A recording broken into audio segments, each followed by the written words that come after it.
Bangkitnya peradaban di Pulau Jawa kerap dikaitkan dengan kisah legenda Aji Saka. Konon, legenda tersebut menceritakan tentang kisah Aji Saka, sosok yang membuat aksara Jawa dan pencipta tarikh tahun Saka. Lantas, dari mana asal Aji Saka dan bagaimana kisahnya hingga disebut sebagai tokoh yang membangkitkan peradaban di Jawa? Legenda menyebut bahwa Aji Saka berasal dari negeri antah berantah bernama Bumi Majeti. Akan tetapi, ada pula yang menafsirkan bahwa Aji Saka adalah keturunan suku Shaka dari India. Hal ini dapat dimengerti karena memang terdapat beberapa versi terkait asal-usul ataupun kisah Aji Saka.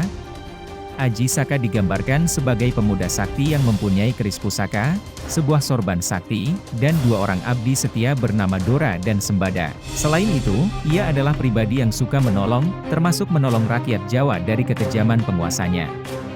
Legenda Aji Saka mengisahkan tentang kedatangan seorang pahlawan yang membawa peradaban dan keteraturan di tanah Jawa dengan mengalahkan raksasa jahat yang sebelumnya berkuasa di pulau ini. Dikisahkan Aji Saka melakukan pengembaraan ke Jawa untuk menyelamatkan rakyat kerajaan Medan Kamulan dari kekejaman rajanya, Dewata Cengkar, yang gemar memakan daging manusia. Sebelum pergi ke Medan Kamulan, Aji Saka meninggalkan keris pusakanya di Gunung Kendeng dan meminta Sembada untuk menjaganya. Ia juga berpesan bahwa tidak ada seorang pun yang boleh mengambil pusaka itu kecuali dirinya sendiri. Setelah itu, Aji Saka membawa Dora untuk menemui Dewata Cengkar dan mengaku bahwa dirinya mau dijadikan santapan. Akan tetapi, Aji Saka mengajukan satu syarat, yakni meminta sebidang tanah yang sepanjang sorbannya. Namun, ketika Dewata Cengkar mulai mengukur tanah, sorban itu memanjang terus-menerus hingga mencapai pinggir laut selatan. Dengan kecerdasannya, Aji Saka pun mampu menenggelamkan Dewata Cengkar ke laut selatan. Setelah itu, ia dinobatkan sebagai Raja Medan Kamulan, sedangkan Dewata Cengkar berubah menjadi buaya putih. Asal-usul aksara Jawa. Suatu hari, Aji Saka memerintahkan Dora untuk mengambil keris pusaka yang dititipkan kepada Sembada.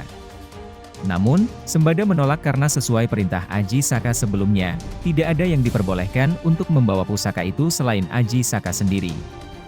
Alhasil, 2 abdi Aji Saka saling mencurigai bahwa masing-masing bermaksud untuk mencuri pusaka itu.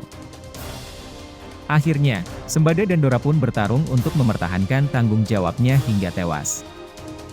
Ketika Aji Saka menyusul ke Gunung Kendeng, ia menemukan 2 abdinya telah meninggal akibat kesalahpahaman.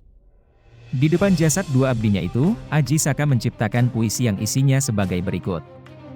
Hana Caraka, artinya terdapat 2 utusan, Data Sawala, artinya mereka berbeda pendapat, pada jayanya, artinya mereka berdua sama kuatnya. Magabat Hana, artinya inilah mayat mereka. Puisi yang diciptakan untuk mengenang 2 abdi Aji Saka ini kemudian dikenal sebagai Hana Caraka atau aksara Jawa. Beberapa ahli sepakat bahwa legenda Aji Saka memiliki hubungan dengan penggunaan kalender Saka.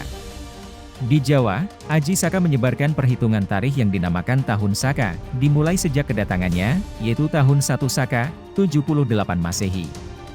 Selain memperkenalkan Tahun Saka, Aji Saka juga menyebarkan pengetahuan membaca dan menulis sebagai dasar pengembangan kebudayaan. Pendapat ini memberi petunjuk bahwa penggunaan abjad di Jawa sudah dimulai sejak 78 Masehi, meskipun belum ditemukan bukti tertulis yang mendukungnya.